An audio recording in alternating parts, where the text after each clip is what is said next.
Buenos días a todos y a todas. Quiero en primer lugar expresar todo mi agradecimiento a este claustro amigo y aliado incondicional de la salud mental. Ahora hablaba la doctora Alba Luz de la existencia del Observatorio Nacional de Salud Mental. Quiero decirles a quienes no lo saben que aquí opera el Observatorio Nacional de Salud Mental. Aquí la Universidad CES es el operador del observatorio. Por lo tanto, este foro reviste gran importancia justamente por eso, doctora Alba Luz, por estar donde estamos, un gran aliado de esta universidad. Bien, quiero contarles un poco lo que se ha venido construyendo desde la sanción de la ley 1616, la ley de salud mental, la ley Esperanza, a la que ya se refirió ampliamente la doctora Alba Luz. Pero antes de ello también quiero, como lo he venido haciendo en los distintos foros que hemos venido desarrollando en el país, expresar públicamente toda mi gratitud con usted, doctora Alba Luz Pinilla, porque como usted bien lo señaló, sin ser una profesional de la salud mental, pero sí seguramente una doliente de la salud mental por el drama familiar que usted ha vivido, haya logrado entender la importancia que para Colombia reviste el poder tener un marco jurídico que le dé luz a la salud mental en el país. Toda mi gratitud con eso, doctora Alba Luz, como lo he venido señalando en distintos escenarios. ¿Qué significa entonces la ley de salud mental? Generalmente suelo hacer un ejercicio que a veces no nos sale tan bien, yo espero que aquí sí nos salga mejor que en otros espacios, para tratar de simbólicamente mostrar qué significa para el ministerio y para el país la ley de salud mental. Y en ese sentido entonces quiero que hagamos un ejercicio, y es que podamos cerrar los ojos todos y todas, que levantemos una de nuestras manos, puede ser la mano derecha, la mano izquierda, todo depende de sus inclinaciones e ideologías políticas, por ejemplo, si así lo quieren. Y me indiquen, por favor, ¿dónde está el norte aquí? ¿Cómo voy al norte?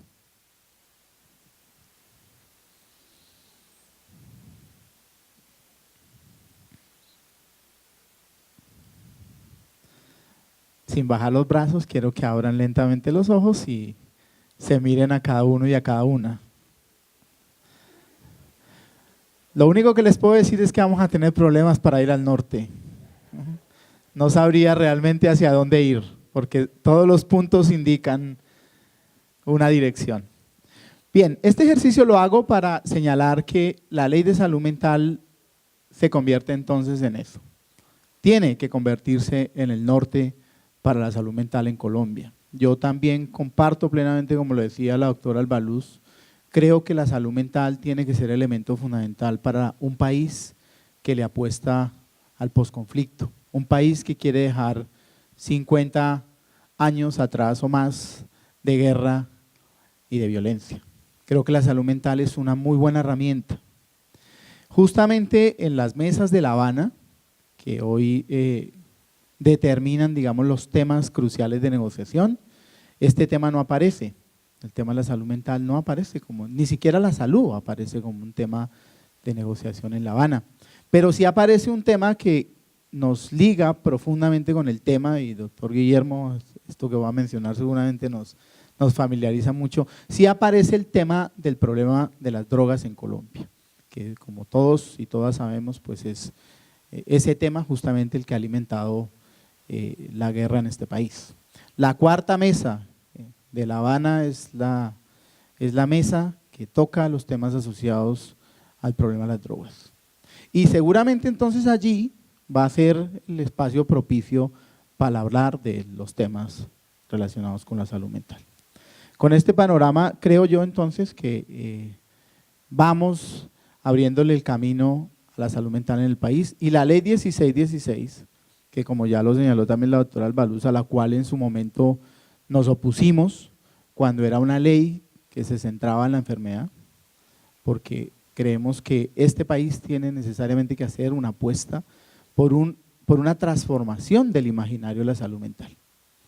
Cuando hablamos de salud mental en Colombia, no es una realidad solamente nuestra, pero digamos bastante reforzada en el país, hablamos de un concepto negativo. El imaginario que la gente tiene es un concepto negativo. Por eso no gratuitamente a la doctora Albaluz en el Congreso le dicen a ella, desde que le den cosas para los locos, ella no tiene ningún problema para aprobar proyectos de ley. Ese es el imaginario que hemos construido alrededor de salud mental, una concepción negativa de la misma.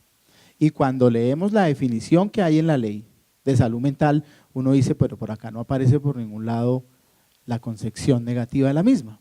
Salud mental, y ese es parte de los grandes retos, la salud mental tiene que transformar ese imaginario para que entendamos que la salud mental tiene que ver con la salud positiva, tiene que ver con el desarrollo. La salud mental tiene que distanciarse, el concepto tiene que distanciarse de lo que tradicionalmente asocia a la salud mental, que es hospital mental, enfermedad mental. Tenemos que avanzar en la construcción de un concepto positivo de salud mental. Y ese es parte, vuelvo y lo repito, del reto que este país tiene. ¿Por qué entonces consideramos desde el Ministerio de Salud y Protección Social la conveniencia de apostarle a una ley que, vuelvo y lo repito, que recoja lo positivo de la salud mental, pero que también dé respuesta a los problemas de salud mental que este país tiene?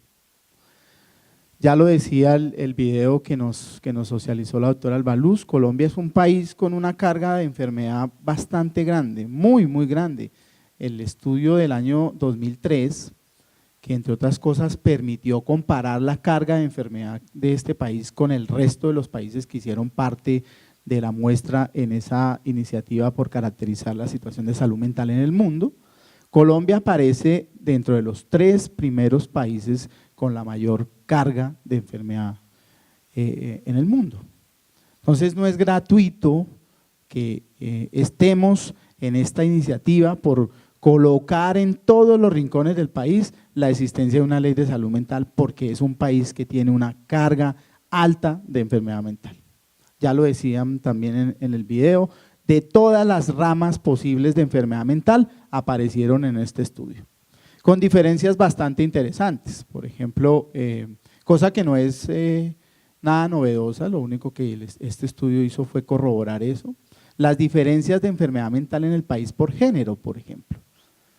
Es ya bastante conocido que el trastorno depresivo mayor es el que más afectación tiene en el género femenino. Aquí, por supuesto, se corroboró también eso, la principal carga de enfermedad mental en las mujeres lo constituye hoy por hoy el trastorno depresivo mayor. Y en los hombres, como también ya se mencionó, el principal problema muy asociado con el tema de abuso de alcohol. Son los 2 grandes problemas. Y los trastornos de ansiedad, que ya como ya se señaló, es el principal problema hoy por hoy en términos de mayor carga, se distribuye bastante equitativamente en ambos géneros.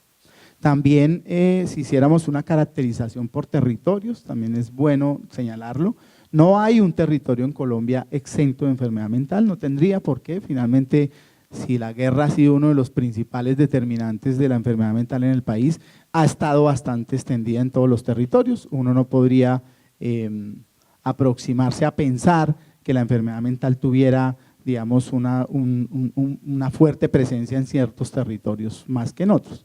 Lo que vemos cuando hacemos análisis epidemiológico de la enfermedad mental, lo que ve uno, por supuesto, una mayor carga en áreas urbanas, que entre otras cosas es donde más nos centramos para caracterizar.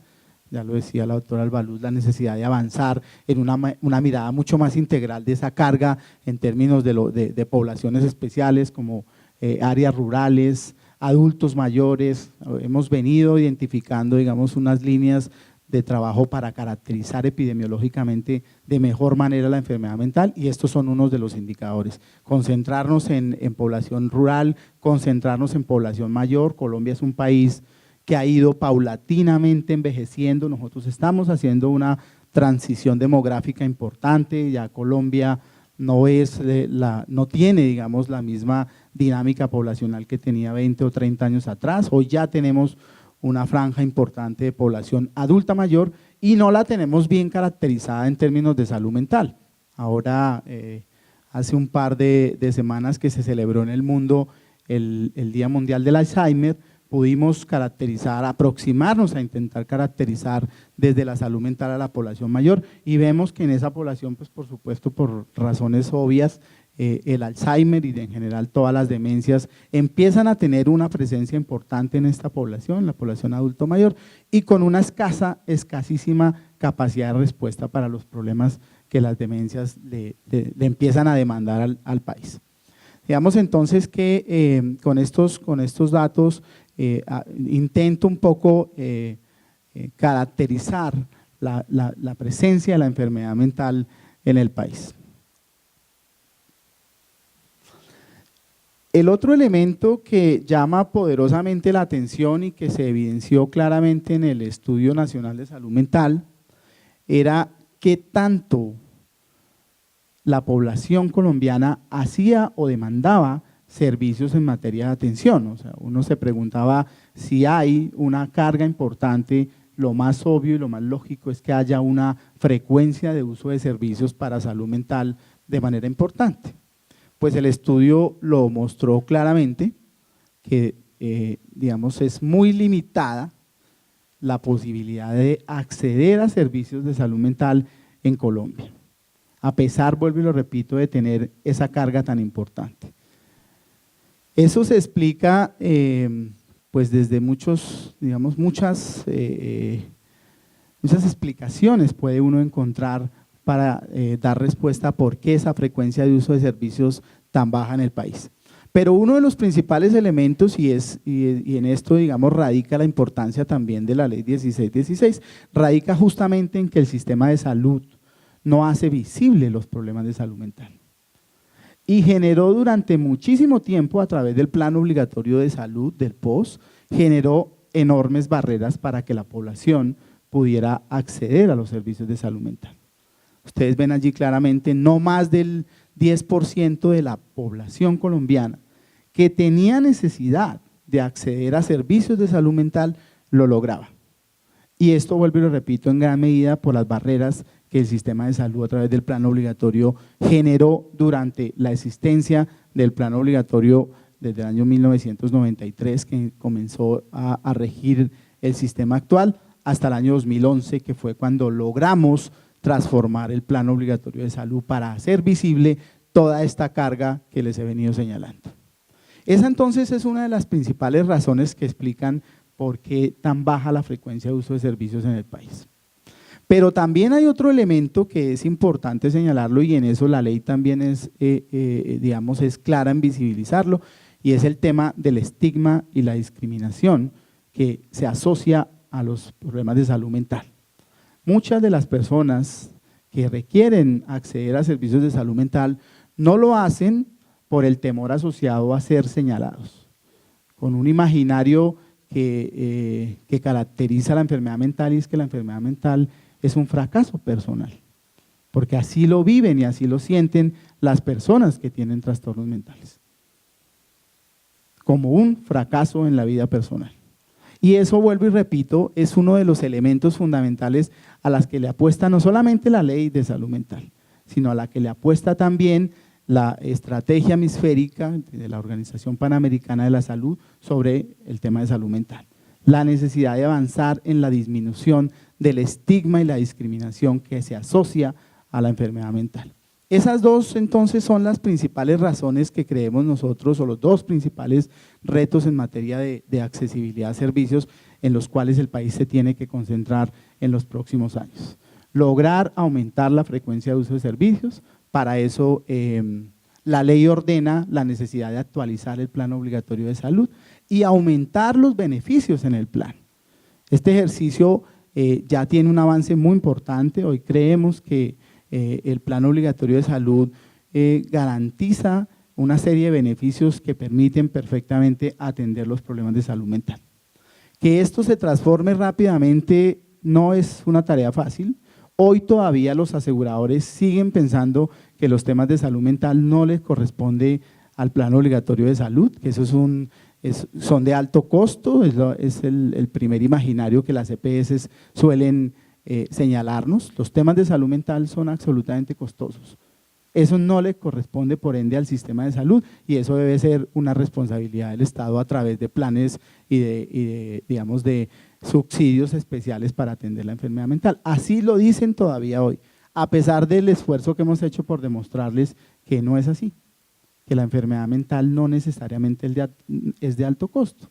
Por supuesto, hay algunos eventos en salud mental que se deben considerar catastróficos. Creemos que, por ejemplo, el tema de la esquizofrenia es una de las líneas que perfectamente irían en esa línea en declarar la esquizofrenia como una enfermedad catastrófica, pero la mayoría de los eventos en salud mental no son catastróficos. Bien tratados, la evidencia muestra claramente que una persona con un trastorno depresivo, solo por señalar un ejemplo, tratado, medicado, con accesibilidad a psicoterapia y demás beneficios en salud mental, puede perfectamente ser funcional y no necesariamente eso implique alto costo. Ese no ha sido un ejercicio fácil, doctor Albaluz. Yo creo que ese es parte también del ejercicio que tenemos que hacer ahora con la discusión de la reforma al sistema de salud en el Congreso. Las aseguradoras tienen que entender que la salud mental es parte del perfil de enfermedad mental, valga la redundancia, y que tiene que ser atendida desde el plan obligatorio de salud. Ahora, vuelvo y lo repito, con la reforma. Otra forma de caracterizar esta baja frecuencia de uso de servicios los constituyen algunos indicadores que el sistema maneja, el Sistema General de Seguridad Social, particularmente los RICS. Los RICS son los registros individuales de procedimientos en salud, muestran claramente esa carga alta oculta en el sistema de salud. Cuando uno mira los RICS, no aparecen fácilmente diagnósticos de salud mental.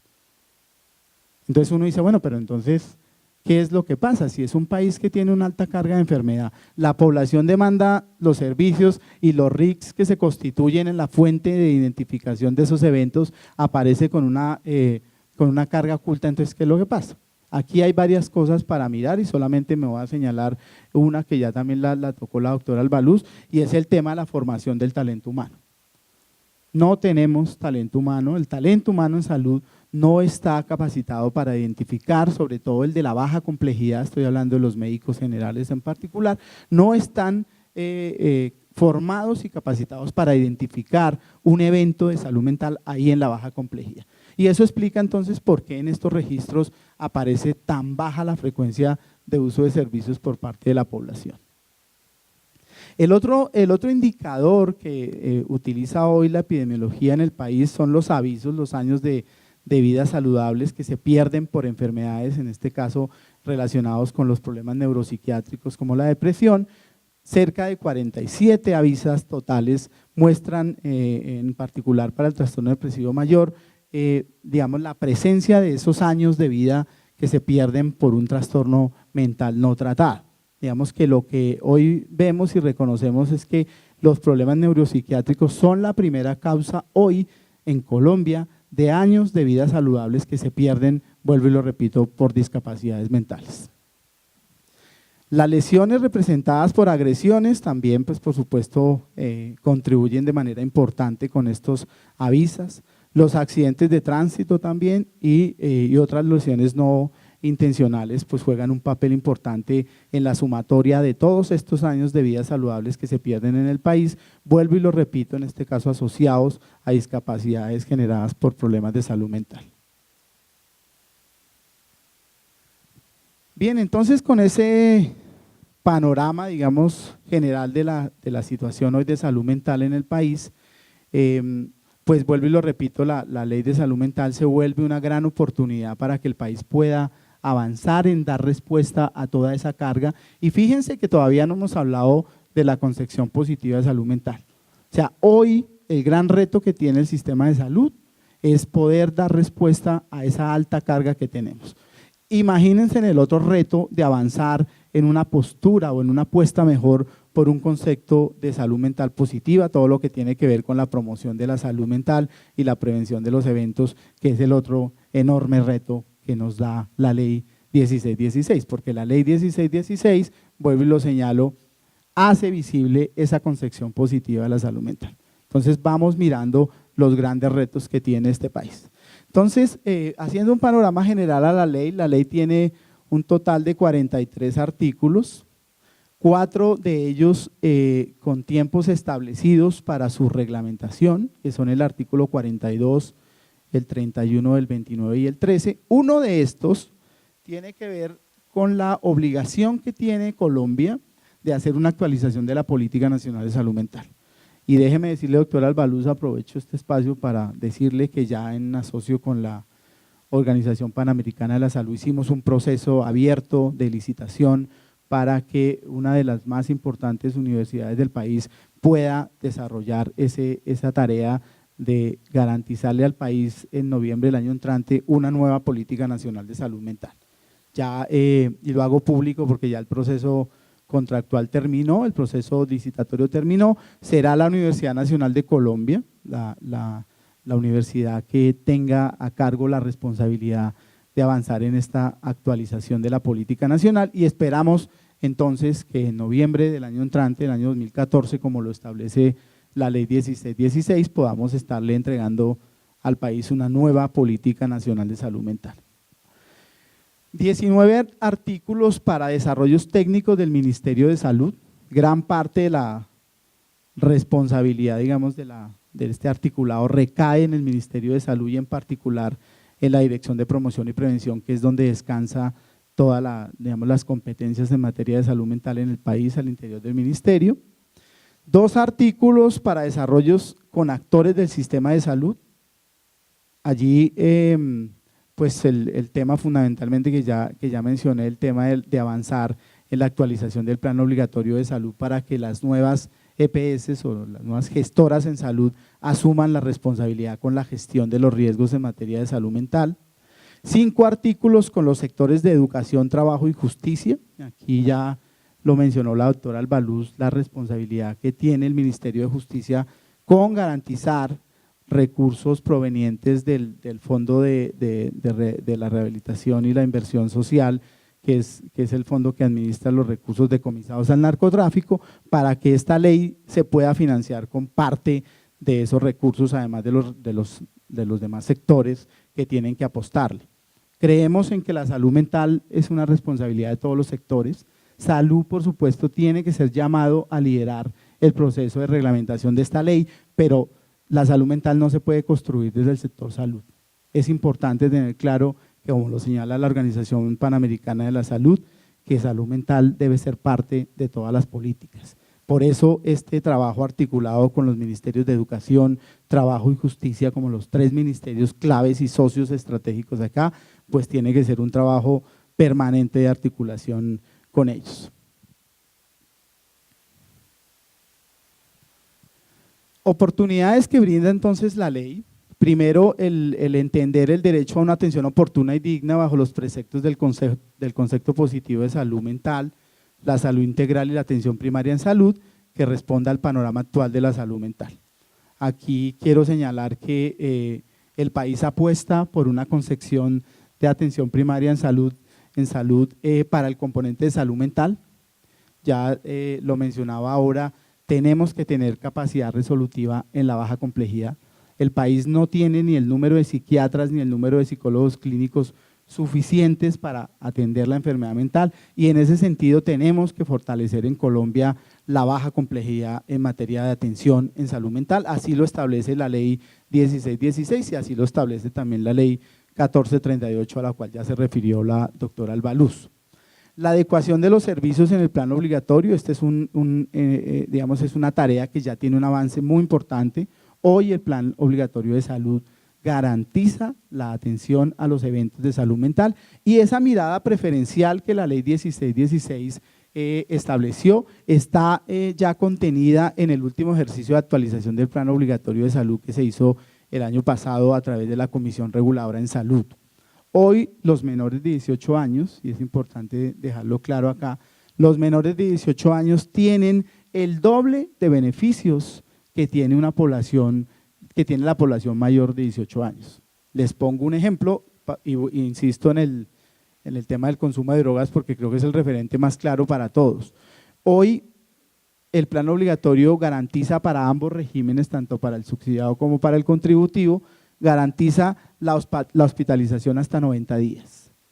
Eso está establecido ya en la actualización del POS que hizo el acuerdo 29 de la Comisión Reguladora en Salud. Cuando se trata de un menor de 18 años, estos beneficios se duplican, es decir, hasta 180 días de hospitalización. Eso es muy pertinente, vuelvo y lo repito, cuando estamos hablando de población preferencial, particularmente niños, niñas y adolescentes. Y es importante dejarlo claro acá. La atención al consumo de drogas, entre otras cosas en particular, está hoy garantizado a través del Plan Obligatorio de Salud. No solamente porque así lo estableció la Ley 1616, sino porque así lo estableció el Acuerdo 029 de la Comisión Reguladora en Salud, que empezó a tener vigencia a partir del 1 de enero del año 2012. Ya lo mencioné, el ajustar la Política Nacional de Salud Mental a las realidades actuales y la implementación de acciones integrales para prevenir conductas como el acoso escolar, el estigma, la discriminación, las violencias y particularmente la conducta suicida. Hay otra ley que es muy importante, que se vuelve una hermana de la ley 1616, que es la ley 1620. La ley 1620 es la ley que establece el Sistema Nacional de Convivencia Escolar, que a mi juicio es la ley que obliga a la articulación eterna, la desarticulación eterna que ha existido entre el sector salud y el sector educación. Creo que esta ley 1620, vuelvo y repito, que hace referencia al fortalecimiento en el país del sistema de convivencia escolar, es la ley que se juntándose con la ley 1616 que van a permitir el trabajo entre estos dos sectores. Ahí ya hay avances importantes, entre otras cosas para trabajar uno de los temas hoy más sentidos en el contexto de la escuela, que ya lo mencionaba la doctora Albaluz, como es el bullying o el acoso escolar. El fortalecimiento de la salud mental comunitaria, ya también lo había mencionado la doctora Albaluz, una de las mesas de reglamentación de la ley que se crearon fue la ley, el nodo comunitario. Hoy tenemos en el país cerca de 16 organizaciones comunitarias de pacientes y de familiares que viven con enfermedad mental. Esas organizaciones están teniendo una injerencia bastante importante en el proceso de reglamentación de todo el tema de la salud mental comunitaria en el país. La creación del Consejo Nacional de Salud Mental como instancia de decisión, en este tema ya hay una mesa de trabajo, ya se constituyó el equipo de trabajo del Consejo Nacional, están en este momento en proceso ya de darse su estatuto de funcionamiento, pero muy pronto el Consejo Nacional, que este estatuto será acogido por decreto, pues tendrá ya un funcionamiento regular y permanente en el país. Nuevos recursos, ya lo mencionamos, el tema del Frisco, y una apuesta que estamos haciendo hoy desde el Gobierno Nacional, que es la constitución de un COMPES para salud mental. El COMPES, para quien no lo sabe, es un documento que asigna responsabilidades y que asigna recursos a las distintas instituciones del Estado para trabajar un tema en particular. En este caso, queremos dotar a Colombia de un COMPES para salud mental. El desarrollo de nuevas modalidades de atención desde la atención primaria en salud, aquí simplemente señalar parte de lo que ya dije, es una apuesta por un trabajo desde lo comunitario y una apuesta por el fortalecimiento de la baja complejidad en el país. La salud mental tiene que dejar de ser atendida en hospitales psiquiátricos, tiene que dejar de ser atendida en unidades de salud mental. Necesitamos atender la salud mental desde la consulta ambulatoria, desde lo que llamamos hoy la baja complejidad. No quiere decir con esto que vamos a acabar los pocos hospitales mentales y las pocas unidades de salud mental que tiene el país, por supuesto que no. La carga de enfermedad en el país es tan grande que seguramente van a seguir por mucho tiempo con una demanda bastante alta como la tenemos hoy, pero necesitamos, vuelvo y lo repito, que el país avance en el fortalecimiento de la baja complejidad. Bueno, para ir cerrando entonces en temas de retos, por un lado todo el ajuste a los sistemas de información, avanzar digamos en el Observatorio Nacional de Salud Mental, que no solamente es una apuesta con la que ya viene trabajando el país, sino porque además la ley 1616 así lo señala, el poder tener cada vez más información relacionada con salud mental y no solamente esperar que la caracterización epidemiológica de la enfermedad mental la obtengamos solamente a través de los estudios nacionales. Necesitamos tener otros mecanismos que nos brinden información permanente. Mayor visibilidad de la salud mental como parte integral de la salud general de la población, la integración con otros sectores, la cualificación del talento humano. Bueno, aquí hay unos avances muy importantes. Doctor Albalú, le cuento que la semana pasada hubo una reunión de alto nivel entre los dos ministerios, Ministerio de Salud y Ministerio de Educación, para mirar la reforma conjunta que hay que hacer con la academia, porque no somos autónomos como Estado para hacer esta transformación. Se está discutiendo digamos, con los distintos programas de medicina la posibilidad de transformar el pensum que hoy tiene Colombia en medicina para permearlo y para llenarlo de mucho más contenidos en materia de salud mental, de manera que el médico general pueda salir con una capacidad resolutiva a los temas de salud mental. La creación de equipos interdisciplinarios en los territorios, esta es otra apuesta importante, ya lo mencionó usted, doctor Albaluz, el proyecto de ley que hace curso ahora para crear la Dirección Nacional de Salud Mental que dependa directamente del ministerio. Allí en ese proyecto de ley hay una apuesta interesante, doctor Guillermo, que lo veo muy concentrado. Hay una apuesta muy interesante por crear una subdirección exclusiva para los temas de consumo de drogas, una subdirección que pueda dar respuesta, digamos, a todos los temas de prevención, a todos los temas de tratamiento y demás. Una subdirección que dependa de esa Dirección Nacional de Salud Mental.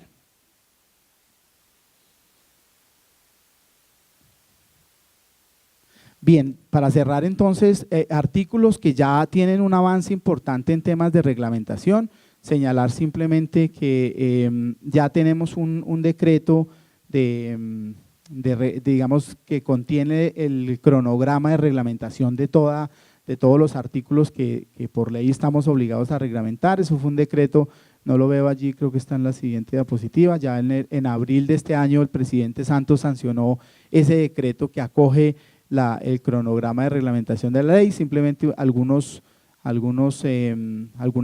fechas claras en términos de, por ejemplo, la expedición de la Política Nacional de Salud Mental, que debemos tener con acto administrativo en mayo del 2014, perdón, había mencionado que en noviembre del 2014, es en mayo del 2014 que el país tendrá que entregar, particularmente el ministerio tendrá que entregar la política nacional. La creación del Consejo Nacional y de los consejos departamentales de salud mental debió haber existido un documento propuesta de creación de estos consejos a nivel territorial. Ya el Consejo Nacional lo tenemos como ya lo mencioné, pero estamos desarrollando ahora los lineamientos para que los territorios avancen en la definición de estos consejos departamentales. El establecer nuevas modalidades de servicios de atención integral en materia de salud mental. Esperamos que el documento final lo tengamos a 2014 con las 4 o 5 modalidades que hoy discutimos para garantizar la atención en salud mental. Esto incluye, entre otras cosas, todo el tema, digamos, de la baja complejidad, cómo se fortalece en Colombia la baja complejidad en materia de salud mental. Esto será parte, digamos, de las líneas de modalidades mejor en prestación de servicios que en el año 2014, en mayo, estaremos entregando al país como modalidades formales de prestación de servicios en materia de salud mental. Bueno, todo el tema de la participación social en materia de salud mental, ahí este es un tema que ya está bastante avanzado, el país ya tiene, digamos, unos documentos bastante técnicos de cómo fortalecer la participación social en materia de salud mental a través de las organizaciones que ya mencioné. La creación del COMPES, esperamos que a junio del 2014 ya el país cuente con un COMPES que le asigne recursos importantes al tema de la salud mental. Y bueno, aquí sí está el decreto que les mencionaba, el decreto 658 de abril del 2013, es el decreto que firmó el presidente acogiendo la propuesta de cronograma de reglamentación de la ley 1616. Muy bien, esto era todo lo que quería compartir con ustedes, a todos y a todas. Muchas gracias.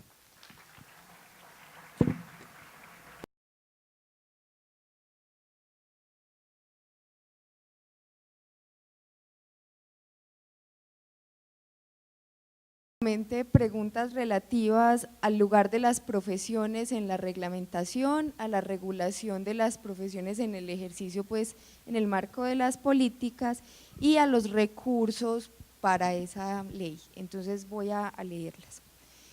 Las primeras, hay varias, serían cuáles son los mecanismos que permiten la participación de las unidades académicas en el desarrollo de los planes y estrategias de la política. Hay otra persona que pregunta si tienen información, si nos pudieran dar información sobre el servicio social obligatorio en psicología. Para el doctor Aldemar hay una pregunta, dice: parece que la formación de talento humano estuviera concebida únicamente para médicos. ¿Qué pasa con el trabajo interdisciplinario? ¿Cómo se reglamentará? Dice otro participante: con las nuevas reglamentaciones y requerimientos se le exige al psicólogo cumplir con una serie de requisitos de experiencia y formación. ¿Qué acciones se están tomando para garantizar las condiciones adecuadas y dignas para el ejercicio de la profesión? ¿Qué garantías laborales existen y condiciones para acceder a los cursos de actualización y especialización en las condiciones laborales actuales que no permiten facilidad de endeudamiento y retribución de la inversión realizada en formación? Y finalmente, con relación a esa temática,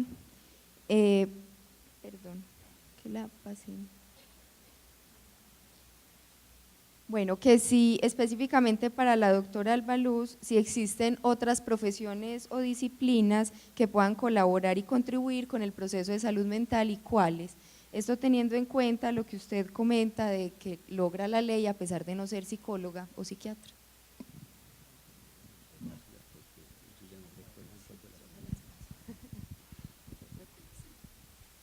Bueno, yo quiero empezar con la propuesta.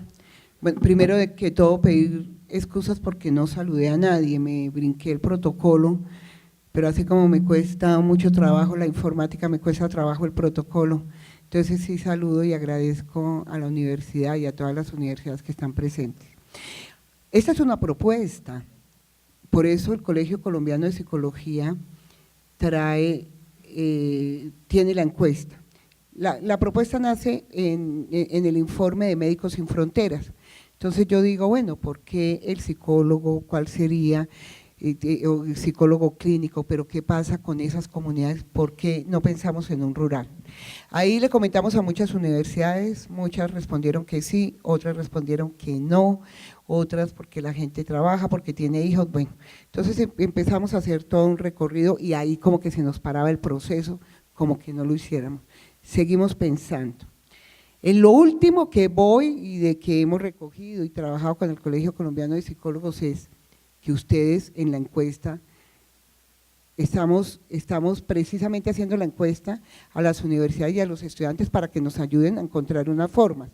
La última forma que yo le dije a la Asociación de Facultades era: ¿por qué en esas zonas de altísimo conflicto no se crean, el gobierno no crea las plazas, como buscándole la comba al palo?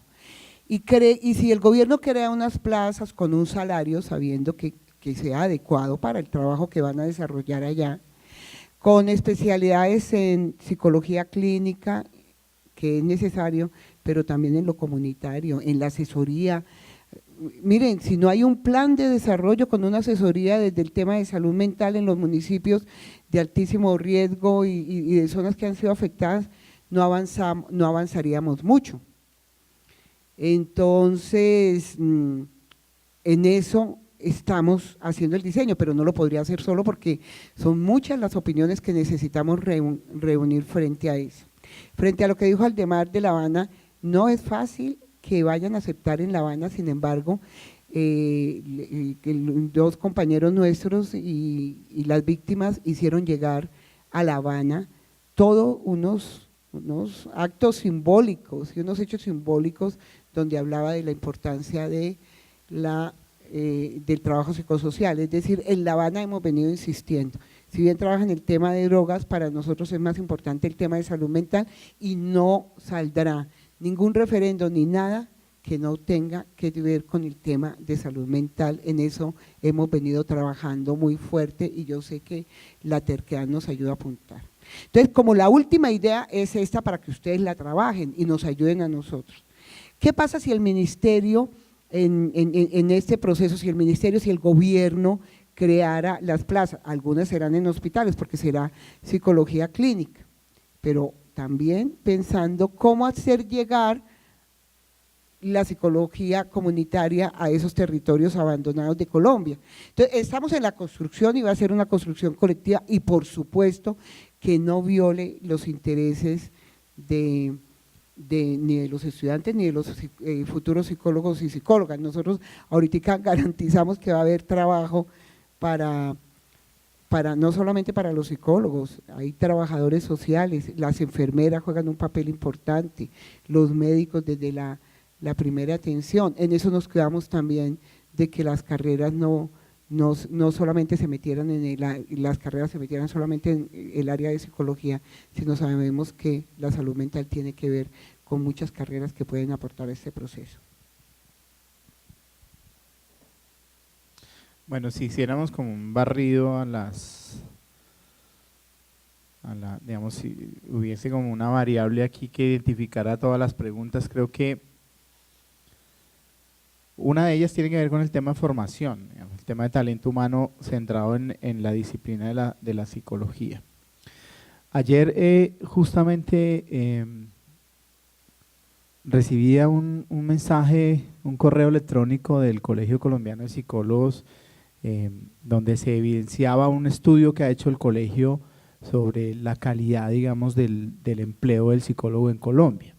Y es bastante triste, por decirlo de alguna manera, la realidad de la disciplina de la psicología hoy en Colombia en términos, solamente por tomar una variable, la variable ingreso bastante precaria. O sea, y eso es una cosa que se vuelve también una gran amenaza para la ley de salud mental. O sea, lo que está colocando, digamos, el colegio hoy en la opinión pública es justamente un talento humano tan valioso como la psicología, tan mal pago y tan poco reconocido socialmente.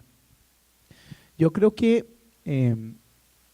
y por supuesto no me quiero lavar las manos con lo que voy a decir, pero creo que gran parte, digamos, de la responsabilidad en la transformación de esta realidad va a descansar en gran medida en el Colegio Colombiano de Psicólogos. Para quienes son psicólogos y psicólogas aquí en el auditorio, deben saber todos y todas que existe una ley, la ley del psicólogo, que no recuerdo, la ley 1090, la ley 1090, disculpen, la ley 1090 que reglamenta el ejercicio y es a su vez también la ley que creó el Colegio Colombiano de Psicólogos, y será por supuesto entonces, vuelvo y lo señalo, desde el colegio desde donde se tendrá que gestar todo un trabajo para transformar esta realidad que hoy tenemos con relación al ejercicio de la psicología en el país. Bueno, el colegio ha venido participando en las 4 mesas que hoy tenemos formales de reglamentación de la ley 1616. Creemos que, digamos, esa cercanía que hoy tenemos Colegio Colombiano de Psicólogos con gobierno nos va a permitir ir avanzando en la dirección que requiere la ley, que es visibilizar más el ejercicio de la psicología.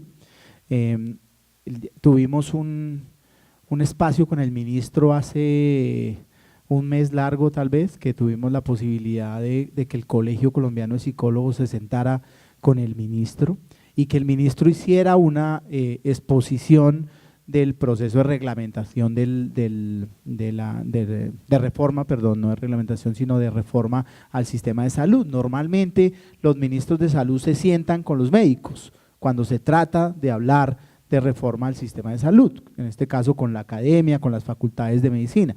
Ya logramos este año que el ministro tuviera un espacio con el Colegio Colombiano de Psicólogos y que el ministro pudiera hacer una sustentación y una presentación de la propuesta de reforma al Sistema General de Seguridad Social en Salud al gremio, repito, de psicólogos. Creo que, pues bueno, estos son pasos que estamos dando hacia adelante para transformar, vuelvo y lo repito, la realidad que hoy tenemos tan lamentable, solamente por poner el tema de ingreso en esta importante disciplina de la salud. Yo creo que, bueno, digamos, el tener una ley como la ley 1090 y el tener hoy un gremio como el Colegio Colombiano de Psicólogos va a permitir que digamos, en el futuro empecemos a transformar esta realidad. Tenemos muchos problemas y esto lo hemos discutido con el Ministerio de Educación también, la formación que hoy estamos teniendo con los psicólogos. Ustedes saben que hoy tenemos la dificultad de si todo psicólogo que tiene el título de psicólogo está en capacidades de sentarse frente a una persona y hacer una intervención psicoterapéutica, por ejemplo. Y no quiero entrar en señalamientos particulares, pero hoy sabemos, y espero que quienes aquí conocen esta realidad sepan a qué me estoy refiriendo, pero hoy no podemos sacar porque así se ha pedido que el ministerio saque una ley o un acto administrativo en el que diga que tiene que ser necesariamente psicólogo clínico el que haga la psicoterapia. Yo soy de los que creo que nos va a tocar llegar allá, a que la psicoterapia solamente la pueda hacer el psicólogo clínico, pero no lo podemos hacer, incluso el mismo colegio nos lo ha venido señalando en términos de que psicólogo es psicólogo independientemente de la formación que ha tenido, si ha tenido una formación con énfasis en psicología social o bueno, las distintas modalidades que hoy tenemos. A eso le sumamos ahora una nueva profesión que hace curso hoy en el Congreso, que son los terapeutas psicosociales, que no tenemos claro ya la institución que está formando los terapeutas psicosociales nos están pidiendo si los terapeutas psicosociales pueden hacer psicoterapia. Nosotros estamos en la discusión con el Ministerio de Educación en este momento, analizando el pensum que tienen los terapeutas psicosociales, que termina siendo una mezcla entre trabajador social, psicólogo, sociólogo, más o menos, y no tenemos claro si ahí van a poder descansar competencias para temas relacionados con psicoterapia. O sea, con esto lo único que quiero señalar es que tenemos un gran problema en este momento en temas de talento humano para los temas relacionados con salud mental, en particular con los psicólogos, por esta realidad que estamos teniendo. Bueno. Había una que me decía que las nuevas reglamentaciones le exigen al psicólogo cumplir con una serie de requisitos de experiencia y formación, y qué acciones se están tomando para garantizar condiciones adecuadas y dignas para el desempeño de la profesión. Bueno, eso tiene que ver, vuelvo y lo repito, con lo que ya señalé, la gestión que vamos a tener que hacer Estado y en este caso gremio para avanzar en la transformación de estas condiciones que caracterizan hoy al psicólogo en Colombia. ¿Cuáles son los mecanismos de propuesta para la participación de las unidades académicas en el desarrollo de planes y estrategias de la política? Nosotros consensuamos al interior del Consejo Nacional de Salud Mental que el ejercicio de construcción de la Política Nacional de Salud Mental la liderara la academia. Por eso fue que en el proceso de convocatoria pública para este ejercicio de actualización de la Política Nacional de Salud Mental, solamente se invitó a las distintas facultades, a las distintas universidades que tienen un reconocimiento importante en materia de salud pública y en materia de salud mental en el país, como fueron la Universidad Nacional, como fue la Universidad de Antioquia, la Universidad del Valle, la Universidad Javeriana. Bueno, se me escapan seguramente un par más de ellas, y sobre ese pool de propuestas fue que se hizo la selección de la academia que va a ser responsable del ajuste de la Política Nacional de Salud Mental.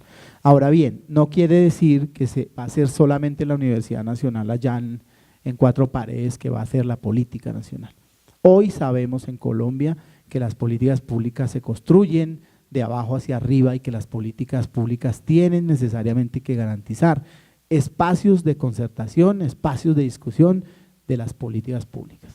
Este ejercicio de construcción y ajuste de la Política Nacional de Salud Mental tendrá que surtir ese proceso, así que yo quiero aprovechar este espacio para mandar un mensaje en el sentido de que se van a garantizar las condiciones que permitan la participación de no solamente la academia, sino de las distintas representaciones sociales en el país en el proceso de ajuste de esta política nacional de salud mental. Vamos a generar espacios como se hizo con la construcción del Plan Decenal de Salud Pública, que contó con más de 300.000 personas en el país que participaron en el proceso de construcción de este plan. De la misma manera, metodológicamente, como se construyó el Plan Decenal de Salud Pública, será también el proceso de construcción y ajuste de la Política Nacional de Salud Mental, porque tiene que ser así. La política pública no se construye desde el escritorio. Creo que ya la evidencia nos lo señala. La política pública se construye allá en los territorios, la política pública se construye con participación amplia de todos los sectores, para que esta política de verdad pueda tener un nivel de legitimidad importante y no nos pase lo que nos ha pasado, lo repito, en el pasado en la construcción de políticas públicas en Colombia, que se hacen desde los expertos y desde los escritorios. Creo que eso ya la evidencia lo señala con toda claridad. Esa no puede seguir siendo la práctica, ni será, vuelvo y lo repito, lo que caracterice la construcción de la Política Nacional de Salud Mental en Colombia. Bueno, yo les voy a presentar las otras 3 preguntas que plantea el público y un comentario breve al respecto para que vamos cerrando esta primera parte. La primera pregunta es si esta ley 1616 va a estar incluida en la reglamentación o en la reforma del sistema de salud para 2014. La otra pregunta es sobre el presupuesto con el que se cuenta, pues, y las fuentes de financiación para la política y la ley, y hay pues varias preguntas en torno al mismo tema, y es cómo se establece el sistema de vigilancia y control de las EPS, de las clínicas psiquiátricas, la atención que allí se presta y, digamos, la accesibilidad, la facilidad de acceso para los diferentes usuarios a estos servicios. Doctora Baluz, yo le doy la palabra para que usted diga lo de la reforma, porque ahí usted sabe que ahí no compartimos posiciones. Bueno, lo primero que hay que decir, aquí la reforma busca aparentemente cambiar el sistema, no la apoyamos, pero sí vamos a estar muy vigilantes que no, lo que ya se logró en la ley de salud mental no se puede tumbar para atrás. Hay en derecho un principio que se llama no regresividad, pero eso tiene como un nombre muy bonito, pero se me escapa ahorita. Es decir, no puede haber una ley que regrese o retorne a un estado original, ese no es el problema. Y por supuesto, pues yo no comparto la reforma y estoy con el movimiento médico que se opone el 29 de octubre. Y la otra pregunta es recursos. Bueno, la pelea muy fuerte la vamos a tener con las EPS. Nosotros estamos mirando y haciendo el control y el trabajo, por eso no podemos sentirnos solos, de cómo vamos a obligar a que el sistema de salud meta lo que ordena la ley. Esa es una de las tareas, y en la reglamentación, ese ya el DEMAR más o menos explica, pero esa es la primera tarea, es que ellos empiecen a asumir. Nos metimos con las administradoras de riesgos laborales, pese a todo el lobby que hicieron para que no las metieran, nosotros nos metimos en el ámbito laboral en la ley, que si ustedes la leen, para la ley es muy importante lo que está sucediendo en todas las instituciones, y una de las cargas que uno puede decir es el sistema judicial, las fiscalías, todas, ¿sí? Las personas que trabajan también con el tema de salud mental, no se pueden calificar lo mismo, ahí nosotros nos metimos. Pero es eso, es trabajar, es entender que hasta ahora estamos iniciando cómo cuadramos. La ley es qué es lo que hay que hacer, la reglamentación y la política es cómo lo vamos a hacer. Por eso es que los estamos invitando a que formen parte del gran equipo de salud mental. Ahora sí hable bien de su ley. Bueno, yo lo que creo, Colombia tiene un sistema de salud que no es pobre.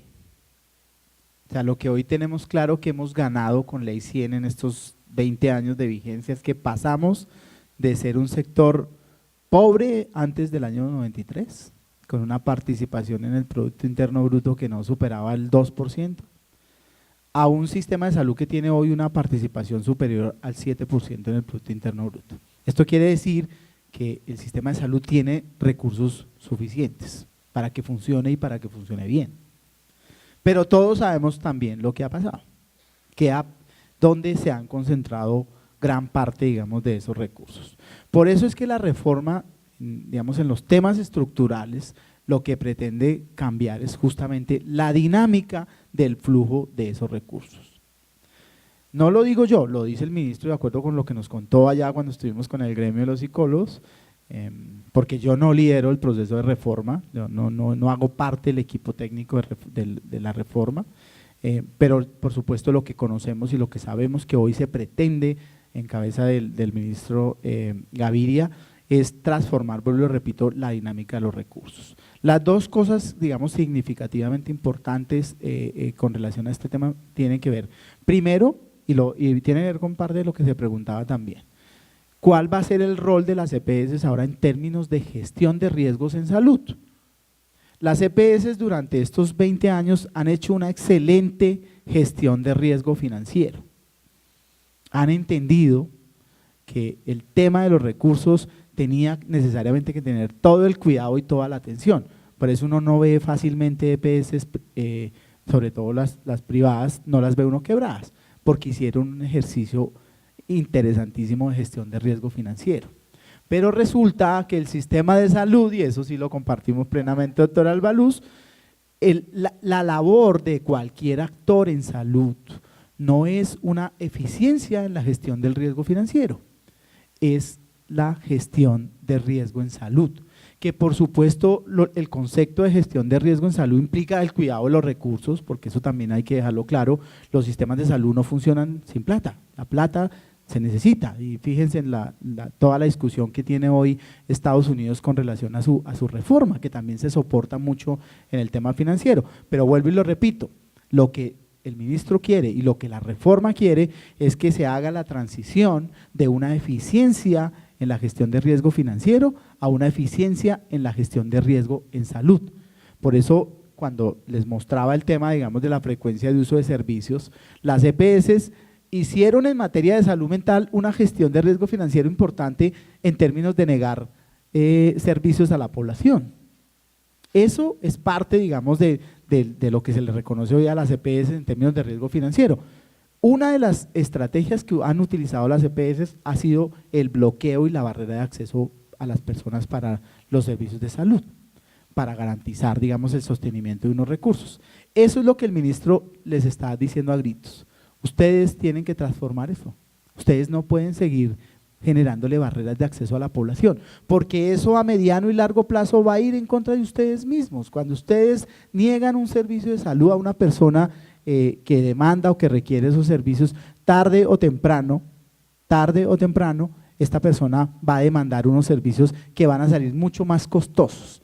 Por eso es que también parte de la reforma, y tiene que ver con lo que señalan que tanto favorece a la salud mental la reforma, pues la reforma apuesta por el fortalecimiento en Colombia de la atención primaria en salud. Y hoy los lineamientos internacionales, la Organización Mundial de la Salud señala que para responder a la carga que generan los problemas de salud mental a todos los sistemas en el mundo, tiene que ser fortaleciendo la baja complejidad.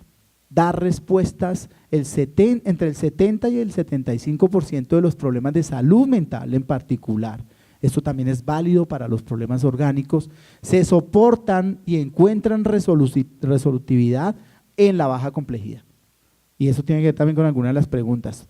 La interdisciplinaridad, claro que sí, para salud mental tiene que tener un enfoque interdisciplinario, no es solamente el psiquiatra no está en la baja complejidad, por lo tanto el psiquiatra lo vamos a dejar allá en la alta complejidad, donde tiene que estar para responder a los problemas crónicos y a los problemas severos, digamos, en materia de salud mental. Pero la mayoría de los eventos, entre el 70 y el 80%, y no lo digo yo, lo dice la Organización Mundial de la Salud, se responden o tienen posibilidades de atención en la baja complejidad. Y en la baja complejidad, la mirada desde una atención primaria en salud tiene que ser por interdisciplinaridad. Y cierro diciendo, nuestra apuesta hoy es porque el psicólogo esté en la baja complejidad.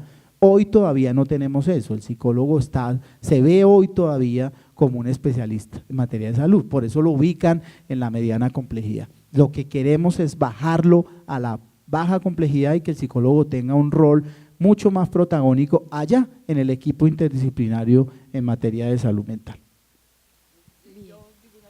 Como vamos a hacer audiencias públicas, ya aprobó la Cámara de Representantes en toda Colombia para hacer algunas audiencias públicas con la ley de la reforma. Voy a solicitar que hagamos una audiencia pública el mismo martes aquí en Medellín y ustedes se comprometen a ir para yo no pelear con Aldemar, que lo necesito de aliado, y sí pelear con el ministro ese día y decir que no es cierto lo que dijiste. Pero se comprometen a ir, yo mando a invitar. Vamos a hacer una excelente audiencia y voy a solicitar que Medellín, que la podamos hacer también aquí en Medellín. Bueno, antes de salir al receso me han pedido pues como el favor, y fue aceptado por el grupo de organizadores, de una intervención del doctor Jorge Holguín, que quiere pues como interpelar a los ponentes. Tiene para su intervención 1 minuto.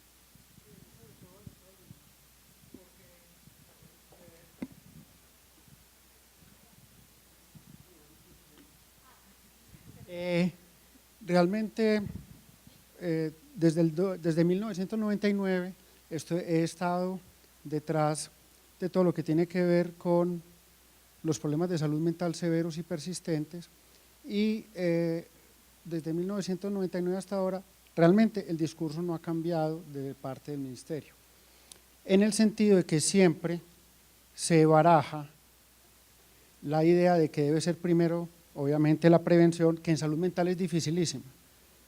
No se ha podido prevenir la esquizofrenia, no se ha podido prevenir el trastorno bipolar en ninguna parte del mundo, ni hay estrategias diseñadas para ello. Por lo tanto, es engañoso y es dejar desprotegidos a los pacientes. Ni se ha podido prevenir la depresión, mire qué interesante, no se ha podido en ninguna parte del mundo. Y es, por lo tanto, engañoso decirle a la gente que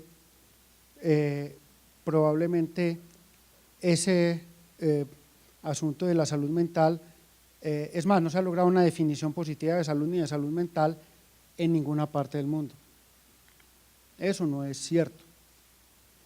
Lo segundo que no es cierto es que se haya invitado a todo el mundo a participar de esto. Por ejemplo, el Departamento de Psiquiatría de la Universidad de Antioquia me acaba de confirmar que nunca recibimos ninguna invitación a participar en estas reglamentaciones, en especial en lo que tiene que ver con nuestra propuesta directamente de rehabilitación, porque pese a que se trate de prevenir disminuir la incidencia o la prevalencia de los trastornos mentales, eso no va a impactar sobre la discapacidad generada y el daño generado a nivel social y estos años de vida perdida y todo esto, a menos que haya realmente una definición clara y una reglamentación clara de interdisciplinariedad, trabajo integrado, que se le han dejado a las EPS, ¿sí? Se lo han dejado a las EPS y la EPS lo que hace es contratar profesionales que están desperdigados, y no veo en la propuesta de la ley de la salud mental, no veo cómo van a poder lograr hacer cumplir eso, que no se ha podido hacer cumplir en los últimos 14 años, ¿no es cierto? Entonces, yo pienso que es necesario ser mucho más claros y ser mucho más realistas frente a esto, entre otras porque a la rehabilitación no le interesa a los actores, digamos como las EPS, porque no es lucrativo, y el fin de las EPS es lucrativo. Yo he discutido 1000 veces con ellos y ellos le dicen a uno muy claro, y de hecho las reuniones que hemos tenido en el ministerio siempre nos dicen cómo hacen ustedes no que sea sostenible la rehabilitación, sino que sea negocio para las EPS. No hay forma de hacer de la rehabilitación un negocio, y por lo tanto nos están abocando a hacer propuestas que no van a tener éxito. Entonces yo creo que en esas cosas hay que ser claro, desde que se defienda la persistencia de las EPS, la salud mental no va a tener posibilidad de una cabida en la realidad, en la salud mental. Lo digo yo que tengo en este momento 800 pacientes y todos reciben hasta medicamentos del POS por tutela. Entonces, yo creo que hay que ser más claros en ese sentido. Hay una contradicción profunda entre el espíritu de la ley 1616 y el sistema de salud como está establecido e incluso como va a quedar con la reforma. Bueno, lo primero que pensábamos, y lo dije, era cómo construíamos una ley basada en el derecho, en los derechos. ¿Hacemos o no hacemos la ley? O cómo construimos una ley basada en los derechos cuando desde el modelo de la ley 100 precisamente, doctor, y eso lo discutíamos con el Colegio Nacional de Psiquiatría, es decir, ahí nos cuidamos y dijimos no nos vamos a pegar, pues no me puedo meter en un sistema y alcahuetear prácticamente a un sistema conociendo absolutamente las deudas que se tienen y la cenicienta que se tiene frente a este sistema. Y eso es lo que se está buscando precisamente reglamentar. La ley sí, efectivamente, porque trabajamos de la mano con ustedes, tuvo en cuenta y en consideración eso. Es decir, la ley nace de esas falencias, pero no podíamos solamente sacar una ley que manejara las patologías de ese problema. Y cuando hablamos de la prevención, sí consideramos efectivamente que la intervención de los territorios, muchos de los aspectos se pueden prevenir. Incluso cuando nos reuníamos con el que era en ese momento presidente de la Asociación Nacional de Psiquiatría, no recuerdo cómo se llama, él nos explicaba que podíamos, que muchas de las cosas se pueden prevenir, si no bien la esquizofrenia ni nada, el uso de sustancias se puede prevenir, es un tema de salud mental, se puede prevenir el bullying, se puede prevenir el matoneo. Si a uno le enseñan, y no más solamente uno parte del sentido común, si a uno le enseñan a cuidar el cuerpo en alimentación y todo, pues ayudemos a cuidar la mente también, y eso sería una parte. Por eso hablamos de una ley de salud mental positiva, y compleménteme esa pregunta que es muy importante. Bueno, yo quiero reconocer de su intervención varios temas que son bien pertinentes para señalar. El tema de los crónicos en materia de salud mental. Hoy discutimos al interior del ministerio la conveniencia de manejar unidades de capitación diferenciales para ciertos grupos de población, para hacer, vuelvo y repito, una mejor gestión de riesgo en salud. El paciente crónico en materia de salud mental, y sé que seguramente los crónicos orgánicos seguramente también van en esa misma dirección, requieren una unidad de capitación diferente, mayor a la que tiene el resto de población, por los riesgos concentrados que tiene esta población, ¿de acuerdo? Entonces, hoy tenemos consenso en 3 grupos de población en materia de UPC diferencial, de establecimiento de una UPC diferencial. Una son los crónicos en materia de salud mental, otro son la población privada de la libertad, la población carcelaria, no, inimputables no, la población general, digamos, que tiene privación de libertad, por riesgos concentrados también allí, ¿sí? Incluso en reuniones recientes con el INPED discutimos cuál es el modelo de salud más pertinente para la población carcelaria en las condiciones que vive hoy el sistema carcelario en el país. Y el otro tema son los chicos que están en el sistema de responsabilidad penal, los adolescentes que están en el sistema de responsabilidad penal, que gran parte de ellos, más del 95% de ellos, presentan problemas de salud asociados al consumo de sustancias psicoactivas. Creemos entonces que para responder lo primero de su comentario, que los crónicos en materia de salud mental necesitan una UPC diferencial, y esto se está discutiendo en el marco de la reforma, para garantizar mayores recursos que nos permitan una mejor gestión de los riesgos en salud mental para estas personas. El otro tema de la promoción y la prevención, y señala usted que en este discurso el país no ha cambiado. Yo comparto relativamente eso. O sea, yo creo que desde el surgimiento de la Ley 100 se dijo que la Ley 100 surgía con una mirada más preventiva y más promocional, y que las condiciones estaban dadas para ello.